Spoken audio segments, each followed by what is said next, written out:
Good morning to all.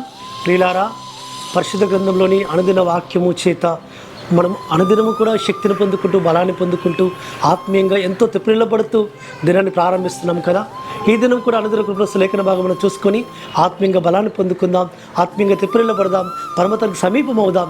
ఆయన యొక్క వాక్యం వినడం ద్వారా విశ్వాసం అనేది కలుగుతుంది. ఆ విశ్వాసము ఆయనకు సమీపంగా చేస్తుంది. ప్రియులారా, అట్టి విధమైన ఆశీర్వాదంతో పరమతన్ని మనల్ని నింపుడుగాక. ఈ దినం అనుదిన కృపణ లేఖన భాగం మనం వింటే పరిశుద్ధ గ్రంథంలో మార్కు సువార్త 10వ అధ్యాయము 52వ వచనంలో నీ విశ్వాసము నిన్ను స్వస్థపరిచెను.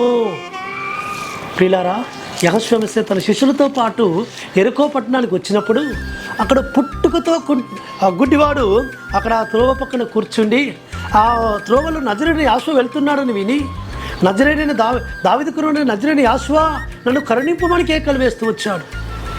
ఆయన శిష్యులు కానీ అక్కడ జనసమూహం కానీ నువ్వు ఊరుకుండు అన్నప్పుడు వాడు ఇంకా ఎక్కువ కేకలు వేస్తూ వచ్చాడు. దావీదు కుమారుడా, నజరేయుడా, నన్ను కరుణింపమని కేకలు వేస్తున్నప్పుడు అక్కడ యెహోషువ ఆగి వాడిని దగ్గర తీసుకురండి అన్నప్పుడు వాడి దగ్గర తీయబడ్డప్పుడు యెహోషువ అడుగుతూ వచ్చాడు, నీకేమి కావాలి, ఏమి నువ్వు పొందగోరుచున్నావు, ఏం ఆశపడుతున్నావని యెహోషువ అడుగుతున్నప్పుడు యెహోషువతో ఆ పుట్టుకతో గుడ్డివాడు అడుగుతున్నాడు, అయ్యా నీ వల్ల నేను చూపు పొందగోరుచున్నాను. ఇప్పుడు వెంటనే యెహోషువ అంటున్నాడు, ఇదిగో నీ విశ్వాసమే నేను స్వస్థపరచను, నువ్వు వెళ్ళుము, నువ్వు వెళ్తుండగానే నీ విశ్వాసాన్ని బట్టి నువ్వు స్వస్థపరచబడతావు. యెహోషువ వెళ్ళి ఆ గుడ్డివాని కళ్ళ మీద చేపెట్టి ప్రార్థన చేయలేదు సుమా.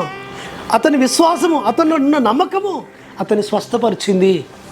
యెహోషువ ఆజ్ఞాపించాడు, ఆయన మాటలో స్వస్థత ఉంది కాబట్టి ఆ గుడ్డివాడితో నువ్వు వెళ్ళుము, నీ విశ్వాసం నిన్ను స్వస్థపరుస్తుందని చెప్పగానే వాడు త్రోవ వెళుతుంటుడు కానీ యెహోషువ వెంబడి నడుస్తుంటుడు కానీ స్వస్థపరచబడుతూ వచ్చాడు, చూపు పొందుకుంటూ వచ్చాడు, యెహోషువను మహిమపరుస్తూ వచ్చాడు. భక్తులారా, మన జీవితాల్లో కూడా కొన్ని సందర్భాలలో మనము ఆయనకు సన్నిధిలో ప్రార్థించిన ఆ ప్రార్థనలకు మనం ఎంతవరకు విశ్వాసం ఇస్తున్నామో మన విశ్వాసాన్ని బట్టి పరమతన్ని మనల్ని స్వస్థపరుస్తాడు, మనల్ని బలపరుస్తాడు, మనకు తోడుగా ఉంటాడు. కాబట్టి మన విశ్వాస పరిమాణాన్ని కొలుస్తాడు ఆయన. మన విశ్వాస పరిమాణం ఎంతవరకు ఉంది, ఏ స్థితిలో ఉంది, ఎంతవరకు ఆయన ఆరాధిస్తున్నాం, గణపరుస్తున్నాం, మహిమపరుస్తున్నాం, ఆయన మీద ఆధారపడ్డాము, ఆయన నమ్మిక ఉంచాము, అది మనల్ని చూస్తాడు. మన విశ్వాసమే మనల్ని స్వస్థపరుస్తుందని మన నమ్మిక ఉంచాలి. పరమతన్ని అట్టి విధంగా మన విశ్వాసాన్ని ఆయన చూసి పరీక్షించి మన విశ్వాసము ఆయన దృష్టికి అది ఒక స్థితికి వచ్చినప్పుడు, ఆయన దృష్టికి నమ్మకంగా ఉన్నప్పుడు, నా కుమారుడు ఆయన విశ్వాసం ఉంచాడినప్పుడు ఆయన స్వస్థపరుస్తాడు, ఆయన మనల్ని బలపరుస్తాడు, నడిపిస్తాడు. అట్టి విధంగా పరిశుద్ధాత్మ మనల్ని స్వస్థపరిచి బలపరిచి మన అవసరతలన్నీ తీర్చునుగాక.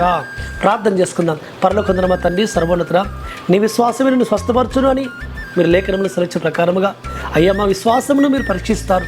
మా విశ్వాసం మేము చూపించినప్పుడు అల్ప విశ్వాసం ఉండకుండా అయ్యా మేము నీ వైపు విశ్వాసంతో సాగినప్పుడు మీరు మనం స్వస్థపరుస్తారు, మా జీవితాలు అద్భుతాలు జరిగిస్తారు. నైనా అట్టి విధంగా నీ కృపను విస్తరింపచేయమని ప్రార్థిస్తూ ఆశ్వామిస్త నామమున స్తుతించి ప్రార్థించి వేడుకుంటున్నాము తండ్రి, ఆమేన్. సర్వోన్నతుడు సర్వాధికారిని ఆశ్రమస్య కృపా కనికరము నిరంతరం తోడుగా ఉండి ఆయన మనల్ని ఆదరించి బలపరచును గాక. ఆమేన్.